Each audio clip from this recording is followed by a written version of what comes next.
Good evening and welcome to another episode of ShireTV. I'm James Cleveland. And I'm Darrell W. Perry.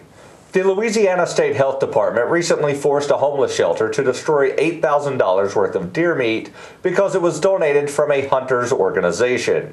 KTBS-TV reports that the Shreveport-Bossier Rescue Mission lost 1,600 pounds of venison because the state's health department doesn't recognize Hunters for the Hungry, an organization that allows hunters to donate any extra game to charity.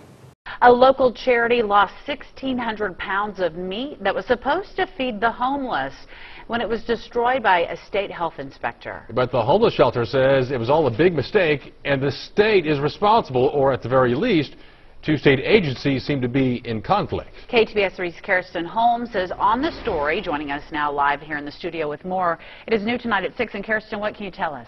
That's right, Jody. Hunters for the Hungry is a program where sportsmen can donate any extra game they have to a charity.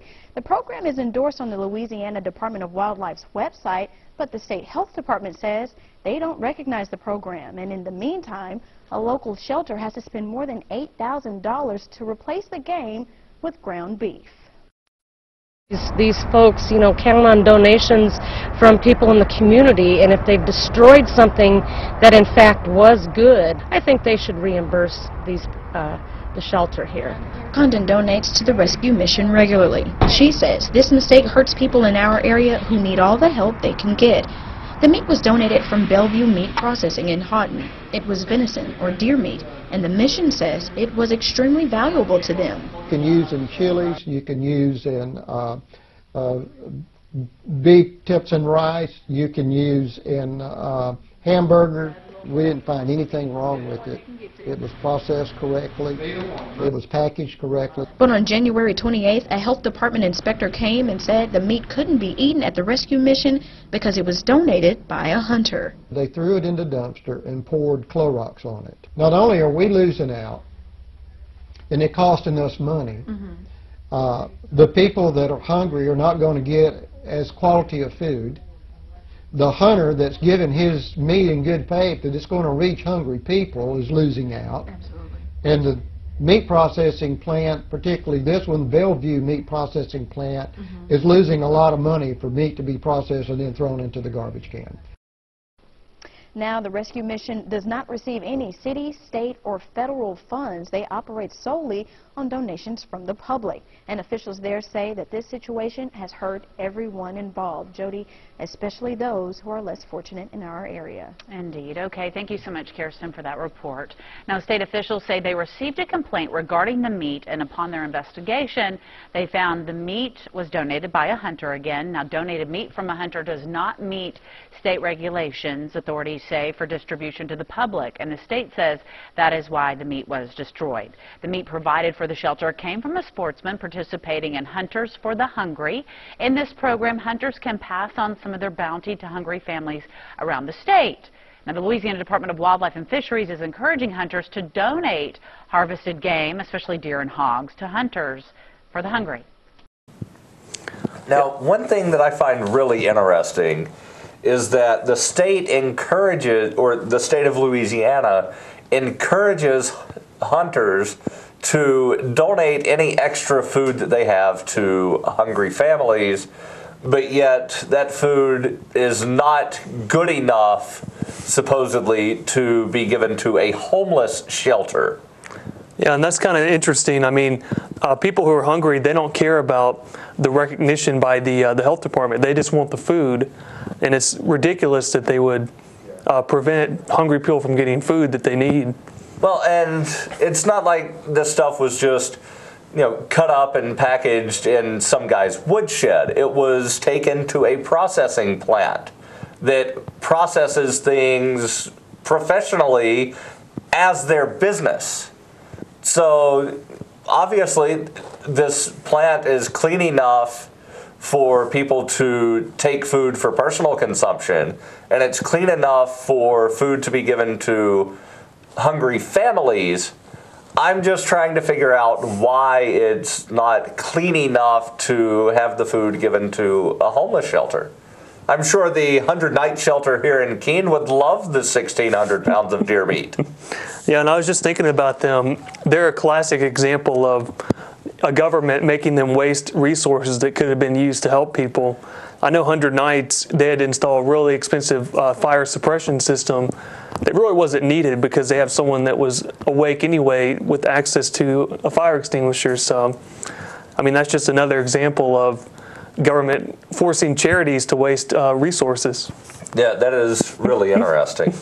In 1995, the New Hampshire legislature passed Senate Bill 2, or SB 2, which allows any local political subdivision of the state whose legislative body raises and appropriates funds through any annual meeting to adopt voting by official ballot on all warrant articles.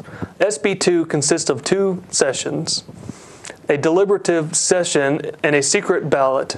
Voters in traditional town meeting communities meet together and deliberate and vote on all articles and budget proposals on the same day. Of Cheshire County's 23 towns, 4 of them, Alstead, Rindge, Swansea, and Winchester, use the official ballot voting system. The city of Keene uses SB 2 for official school ballots. In recent years, the SB 2 system has fallen out of favor with some New Hampshire towns. Kyle Jarvis of the Keene Sentinel reports, this past month, the majority of Alstead voters approved an article to abandon the SB 2 system in order to revert back to the traditional town meeting system, but failed to gather the necessary 60% of the vote to do so. The final vote was 185 to 147, or 56% in favor of town meeting voting. In Troy, voters soundly defeated an article to adopt the SB 2 system by a vote of 82 to 27. Resident Richard Thaxton said, being part of a town meeting is one of the things I've always been proudest of. I get the chance to come here and vote, and somebody looks me in the eye, and we all share that. Yeah, personally, I think that I would prefer the town meeting because my understanding of it is you go there, you meet, you discuss everything, and then you vote there immediately. Is that correct, Daryl? Yeah, and the people that show up to the town meeting are the people that vote. So if Keene had that sort of system set up for the school board, then the roughly 100 people that showed up to the deliberative session in February would have been the people to vote on the warrant articles and elect the school board members. Instead, because there's the deliberative session and then 1 month later there's the secret ballot, then you have a bunch of people that go cast a secret ballot that weren't there to hear all of the discussion about the articles, and they might not have actually done any kind of research at all as to what the articles are. So there's the argument against the SB 2 system that you have a bunch of uninformed voters going to the polls. But I could say the same thing for regular elections when you have a lot of uninformed voters going to the polls that don't know who the candidates are, what they stand for, and they go in and just check the little box up at the top that says either Republican or Democrat. And how many people voted in the last election? Here in Keene, for the school board, there were just over 1,600 voters that showed up to cast a ballot, and there were 100 voters at the deliberative session. And there's approximately 1,700 registered, or 17,000 registered voters in Keene. So 10% of the population came out on the election day, and it was somewhere right around 1/2% that were here for the deliberative session. One opposition point I could already think of at the town meeting would be there's nowhere big enough to have a meeting with so many people. Like, what are your thoughts about that? Well, define so many people, because there were 100 people that showed up to the deliberative session, and it was held inside the auditorium for the Keene High School. You could very easily, if you expect all 17,000 registered voters in Keene to show up, there's this thing called a football stadium. You could have it there, or at a baseball stadium where you have the capacity to fit 16 or 17,000 people. Yeah, and that's a great point. I mean, that was the only thing I could think of off the top of my head as a criticism of the town meeting. But right, but again, here in Keene, there were 1,000 people that showed up to cast a secret ballot. So let's just assume that 1,000 people would have shown up for a town meeting style meeting for the school board, there is a basketball auditorium inside the Keene High School that could probably fit that many. Yeah, and I personally, like I said, I prefer the town meeting as opposed to the SB2 system. I wish the city of Keene could somehow revert from a mayor-council system to a town meeting system. And if we had that, then there would be no Bearcat here in the city of Keene. Interesting. The right to press freedom is supposed to be a fundamental right. It was deemed so important that the first Congress under the current Constitution recognized freedom of the press in the same amendment as free speech, freedom of religion, freedom of assembly, and the right to petition for redress of grievance. Over the years, governments have placed restrictions on these rights to the point that they have become privileges in most jurisdictions. The right to free press is being stifled in many courthouses as well. Many jurisdictions have rules in place that limit the ability to record court proceedings and require members of the press to register in order to exercise their right to be a member of the media. I've had my right to record hindered in courts in New Hampshire, as have many of my friends, including James. So you can imagine my excitement when I read that someone was able to sneak an audio recorder into Bradley Manning's February 8th pretrial conference and record his statement in which he explained why he leaked government documents to WikiLeaks.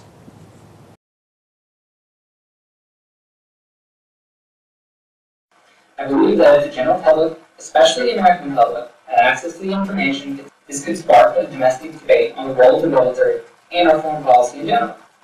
I also believe the detailed analysis of the data over a long period of time by different sectors of society might cause society to reevaluate the need or even the desire to engage in counterterrorism and counterinsurgency operations that ignore the complex dynamics of the people living in the affected environment every day.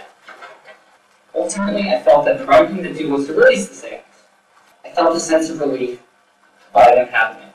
I felt I had accomplished something that allowed me to have a clear conscience based upon what I had seen, read about, and knew were happening in both Iraq and Afghanistan every day. The video depicted several individuals being engaged by an aerial weapons team. It was clear to me that the event happened because the aerial weapons team mistakenly identified Reuters employees as a potential threat, and that the people in the bongo truck were merely attempting to assist the wounded. The people in the van were not a threat, but merely good Samaritans. The most alarming aspect of the video to me, however, was the seemingly delightful bloodlust the aerial weapons they appeared to have. They dehumanized the individuals they were engaging and seemed to not value human life by referring to them as, quote, dead bastards, unquote, and congratulating each other on the ability to kill in large numbers. The more I read, the more I was fascinated by the way we dealt with other nations and organizations. I also began to think they documented backdoor deals and seemingly criminal activity that didn't seem characteristic of the de facto leader of the free world. The more I heard the cables, the more I came to the conclusion that this was the type of information that should become public. I once read and used a quote on urban diplomacy written after the First World War, and how the world would be a better place if states would avoid making secret pacts and deals with and against each other. I thought these cables were a prime example of the need for a more open diplomacy. I believe that if the general public, especially the American public, had access to the information, this could spark a domestic debate on the role of the military and our foreign policy in general. An attorney who serves on the steering committee of the Bradley Manning Support Network sent me in an email. Whether this plea helps him or not is not the critical issue. In fact, the government has already announced that they will be prosecuting Manning on the aiding the enemy and espionage charges, so it did not stop them from going forward with offenses that could result in life in prison for Manning. The attorney added, Manning obviously put his liberty in jeopardy in an act of conscience for the patriotic reason of trying to improve U.S. foreign policy, which has gotten horribly off track. The debate regarding the role of the military in foreign policy that Bradley Manning hoped to spark has yet to take place. Hopefully his trial will be the catalyst for that debate. Hopefully the debate will lead the people to the conclusion that the American empire is on the verge of collapse and is creating more enemies every day. Now, that's something that most people don't realize, and There are some here in Keene that gather every Saturday for the Peace Vigil in Central Square, and I'm not sure if any have been holding signs supportive of Manning, but I know they're definitely opposed to the police state and the basically global empire that is the American military, with bases in somewhere over 150 nations, a total of 900 bases. And nobody really knows because those things are all classified. And the foreign policy total costs the American public nearly $1 trillion a year. Yeah, and I mean, Bradley Manning, in my opinion, he's a hero. I mean, he's a whistleblower. He did the right thing. He was just trying to bring light to an issue that, should affect us all. We all should think about what is the military doing overseas? Is this right? I mean, I don't know. And all the protections that apply to whistleblowers should apply to Bradley Manning. Like, I don't understand why they don't. Yeah, well, here's the reason that they don't apply to Bradley Manning. He was in the military. Yeah, and the things that he disclosed were, at the time, listed as classified, though his understanding, and I've actually listened to the entire 1 hour and 7 minute audio, his understanding of what he released was that it was only classified because of the immediate nature upon which the document was written, that within 48 to 72 hours, the information was no longer relevant. But it remained classified because of the secret nature at the exact moment that the document was written. And he said in his statement that he did not release anything that he thought would harm the United States of America. So to say that he's aiding the enemy or committed an act of espionage is totally ludicrous, in my opinion. Yeah, one thing I was just thinking, I mean, the system in theory that we have is supposed to have civilian oversight of the military. And so the court proceedings should be a matter of public record and be open. It should be.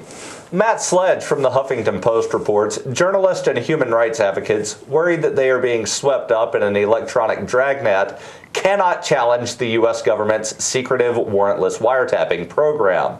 On March 12th, the U.S. Supreme Court issued a 5-4 ruling in the case of Clapper v. Amnesty International USA that the plaintiffs lacked legal standing. Jim Babka and Perry Willis from Downsize DC add, the Supreme Court ruled 5-4 that our side lacks standing to test this question. Why? Well, because there is no evidence that the federal government has directed such spying at the plaintiffs. Notice the Alice in Wonderland nature of the thinking. The state asked for the power to do this kind of spying and to be allowed to keep it secret. Therefore, we can assume that the state is doing this kind of spying, but because the spying is secret, the court feels the plaintiffs lack specific cause or evidence for complaint. Babka and Willis conclude the state has taken another step to establish its own illegitimacy. The court here adds to the evidence that new forms of government should be erected. We continue to prefer reform, but we will add this latest abuse and usurpation to a case for the institution of new government. Now, I don't necessarily agree that there needs to be a new government, at least not at the federal level, because I believe that the federal government is so absolutely corrupt that any attempt to create a new federal government would only lead people to be as corrupt as the current federal government is. I would like to see the federal government just completely go away, and then every one of the 50 states, the 4 organized territories, the 2 inhabited unorganized territories, and then the members of the over 500 Indian tribes that are federally recognized would then be able to establish their own local forms of government that are how they should be with the consent of the governed. Yeah, I tend to agree with you because in theory, local government is more accountable. I mean, if the federal government does something that you don't like, I mean, who can you go talk to about it? At least with the local government, you, in theory, can at least talk to your agents of government. But yeah, here in New Hampshire, at the state level, we have 400 state representatives. and several of them will know you by name if you're active at some level politically. I've been to Concord numerous times this year and have had state reps walk up to me in the hallway and say, "Hi, Daryl, glad you're here." Which most of those are ones that I knew, outside of them being state reps. But just the fact that several state reps know me by name, I think speaks volumes to the level of accountability at the state level, at least here in New Hampshire. Yeah, I would totally support leaving the federal government if we could. In other court news, a federal appeals court has just ruled that the CIA cannot continue to neither confirm nor deny the existence of the drone war in a court case prompted by a Freedom of Information Act requested by the American Civil Liberties Union. ACLU Deputy Legal Director Jamil Jafar said of the ruling, "This is an important victory. It requires the government to retire the absurd claim that the CIA's interest in the targeted killing program is a secret, and it will make it more difficult for the government to deflect questions about the program's scope and legal basis. It also means that CIA will have to explain what records it is withholding and on what grounds it is withholding them." The ACLU lawyer concluded, "We hope that this ruling will encourage the Obama administration to fundamentally reconsider the secrecy surrounding the targeted killing program. The program has already been responsible for the deaths of more than 4,000 people in an unknown number of countries. The public surely has a right to know who the government is killing and why, and in which country, and on whose orders. The Obama administration, which has repeatedly acknowledged the importance of government transparency, should give the public the information it needs in order to fully evaluate the wisdom and lawfulness of the government's policies." Yeah, I mean, I'm all about accountability of the government. I'm so extreme, I guess, that I don't think the government should be allowed to keep secrets for more than a couple of years. I don't think the government should be allowed to keep secrets for more than a couple of days. Yeah, that would be interesting too. I mean, but I guess a reform I'd like is if they would just make information that they have public. That would be nice. Yeah, instead they do this stuff to where they redact information and black out a bunch of information whenever it is officially declassified, sometimes decades after the fact.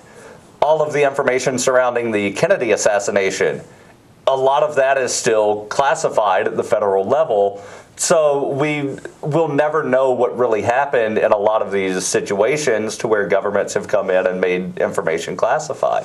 Yeah, I mean, the drone issue too is so vital because American citizens have been killed overseas by U.S. military drones. I can't remember the gentleman's name, but Anwar al-Awlaki exactly. And his 16-year-old son.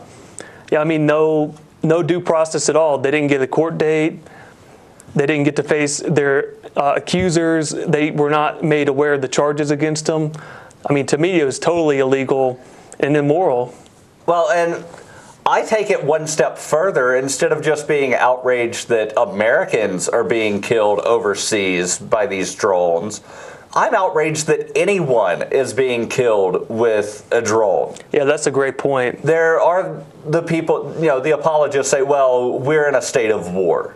Well, no, there's not been a declaration of war since 1942 during World War II. And all of those declarations of war officially ended in the late 1940s. So to say that we're in a state of war as an excuse for just randomly killing people overseas is absolutely ludicrous and asinine, in my opinion.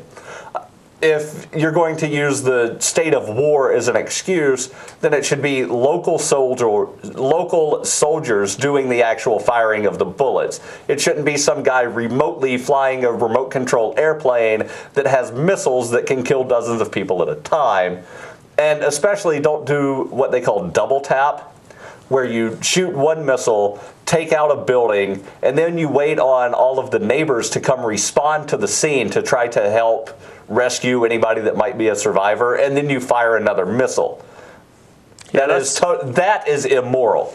I don't care, American citizen or not, no one should be murdered and executed without a trial. Yeah, and that was one thing that was so shocking to Americans, that so many first responders died during the September 11th attacks. I mean, they felt like that, well, I mean, I guess it wasn't the intention, but so many firefighters and police and people just responding to the scene died, and a lot of people were outraged about that. Right, and again, you know, it doesn't matter to me. Every life is precious. It doesn't matter, just because somebody has a badge and a title from a government doesn't make them a special person. You know, your life is as valuable as Barack Obama's, which is as valuable as a newborn baby that was just born 5 seconds ago. You know, so none of those people should be executed without trial just because some guy can fly a remote control airplane that drops a missile. Yeah, and there's also, I guess, a question of the CIA is involved in operating these drones. And so, I mean, is it really a war at that point? I thought it was an intelligence agency. The CIA has been involved in covert wars for decades. The CIA is the group that was secretly funding Osama bin Laden during the 80s when they created the group Al-Qaeda to help the Afghans push the Soviets out of Afghanistan. And then after the CIA funding stopped is when Al-Qaeda became belligerent towards the United States of America. And we also know that the CIA imports cocaine from a bunch of countries, and they hire people to guard the poppy fields in Afghanistan. Yeah, and that's a great point. Well, thank you for joining us tonight. We hope you enjoyed the show.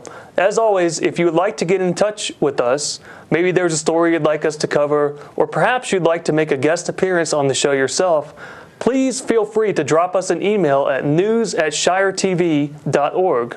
Tune in next week for another episode of Shire TV for more news and analysis. I'm Darrell W. Perry. And I'm James Cleveland. May you each find happiness, peace, and prosperity.